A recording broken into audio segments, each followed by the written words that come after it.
I haven't prescribed an opioid for chronic pain in at least a decade, and I really very, very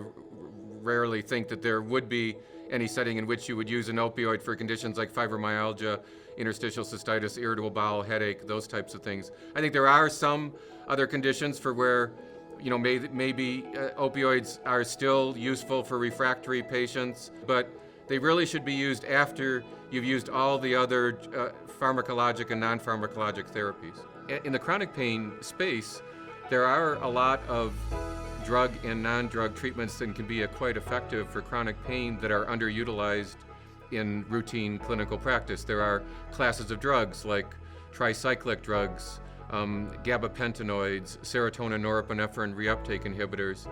that can be quite effective in the treatment of individuals with chronic pain and are not always considered or used in individuals with chronic pain. And then there are a wide array of non-drug therapies, things like exercise, cognitive behavioral therapy, a number of complementary and alternative therapies that can likewise be quite effective for individuals with chronic pain. So especially in light of this new evidence,